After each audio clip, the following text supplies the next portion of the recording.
Amigas e amigos, internautas, seguidores, quem olha para fora sonha, quem olha para dentro desperta.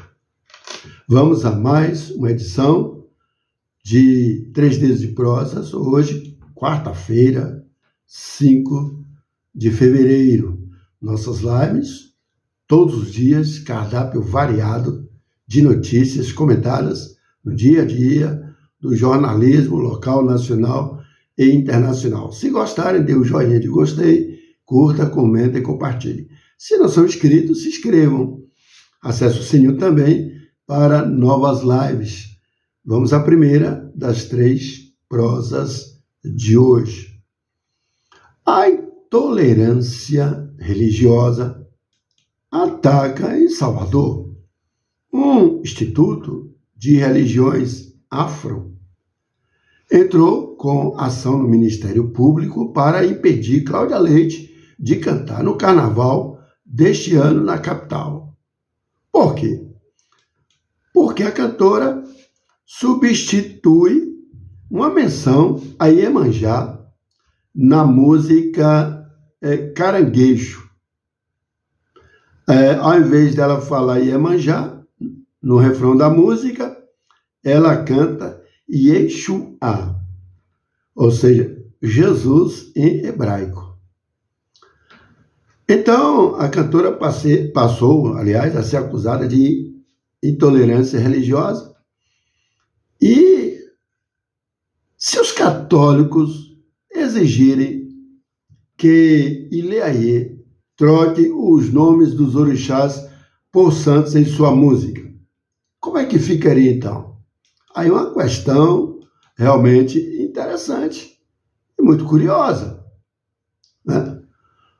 O início ao sincretismo religioso deu-se através da associação dos orixás aos santos católicos, sem autonomia e com catolicismo advindo dos portugueses, não é? O que aconteceu? E como o catolicismo era a religião dominante na época, os negros, então trazidos ao Brasil em navios negreiros, eram impedidos de manifestar as crenças de seus orixás, cujo culto era apontado como heresia e feitiçaria por escravocratas e fazendeiros de várias regiões do país. Na tentativa de defender, a religiosidade e a identidade de um povo, eles mantiveram a crença através dos otás, ou seja, pedras. Assim, cada orixá tinha sua pedra, que era colocada dentro de imagens que representassem os santos católicos, no caso. E isto, assim eles podiam até continuar fazendo culto, né, a seus orixás, né, e não sofreu assim a opressão dos senhores feudais. Desta forma, através da associação dos orixás aos santos católicos, isto acabou funcionando, como eu disse, como uma maneira de livrar os negros dos castigos e perseguições religiosas da época.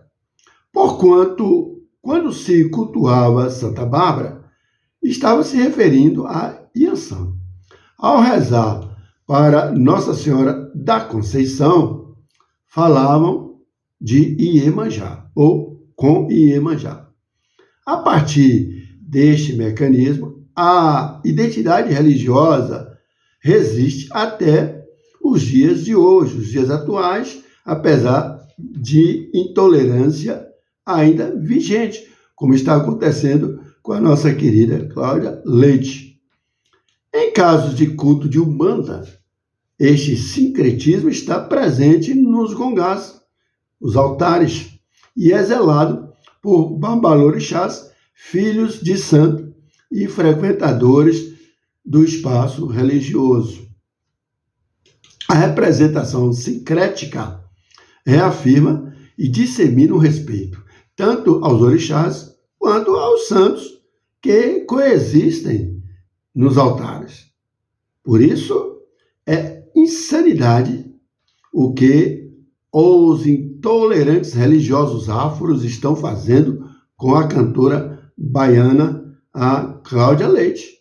Intolerância, inclusive, que não advém exclusivamente da religião católica, diga-se de passagem, e sim da religião afro-orixás. Ademais, os católicos convivem sem histórico de conflitos com o umbandismo e o candomblé, enquanto que religiões divergentes, como os evangélicos mais específicos, são os que costumam demonstrar algum ranço de rejeição e contrariedade aos rituais afro-axás.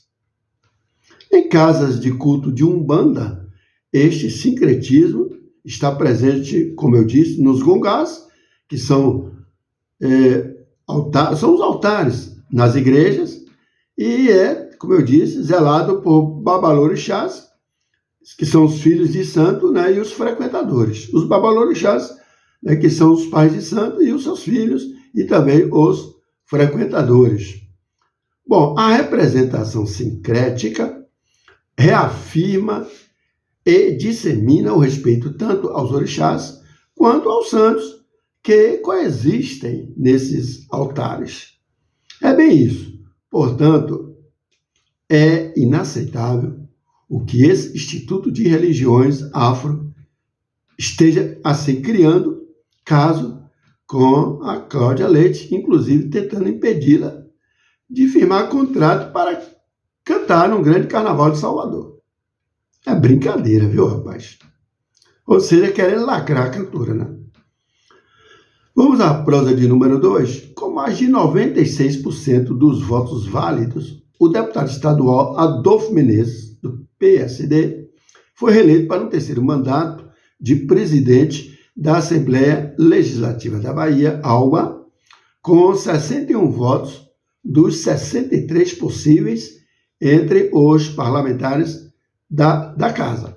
Porém, sua eleição pode sofrer aí um pedido de cassação, de anulação dessas eleições, ou então simplesmente cassação.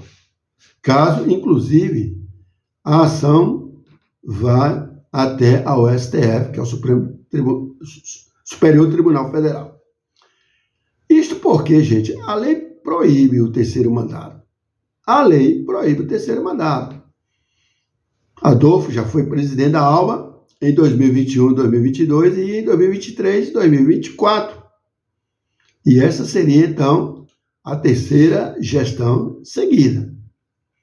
O mais provável é que a eleição de Adolfo seja talvez anulada. E aí a vice-presidente assuma o cargo para convocar uma nova eleição.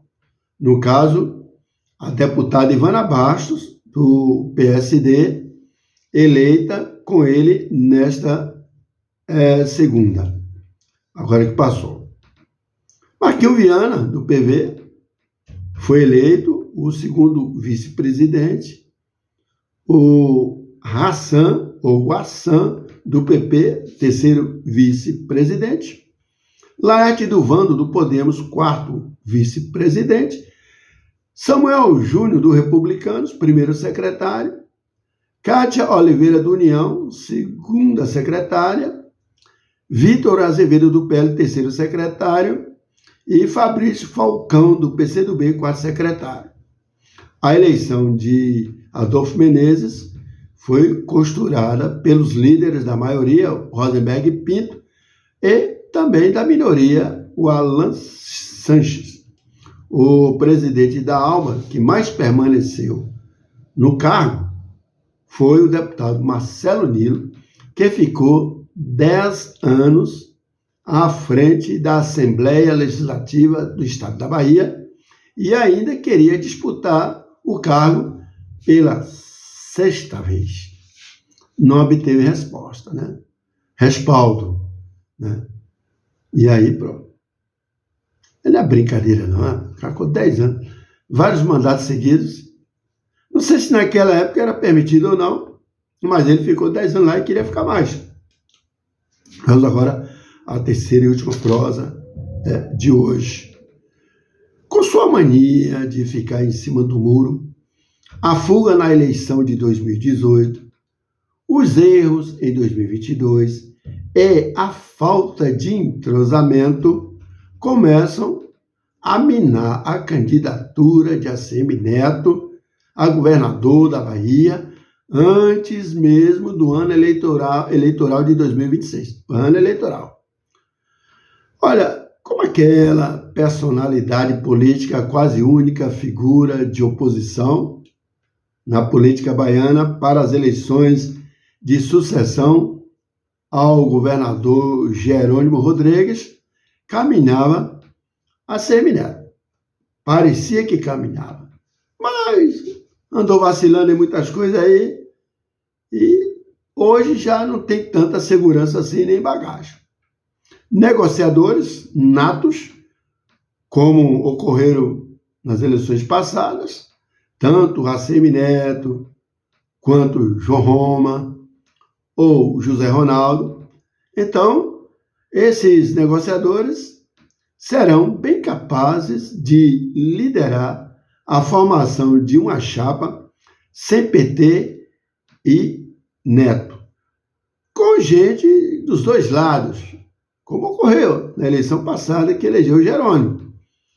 Apostar todas as fichas em ACM Neto desde agora, inclusive, pode deixar a oposição desarticulada em 2026, porque caso ACM Neto decida novamente não ser candidato a governador, como já o fizera antes, em 2018, ACM Neto prejudicou todas as candidaturas a deputado do grupo ao correr da raia, perto da eleição, deixando a oposição sem pai e nem mãe.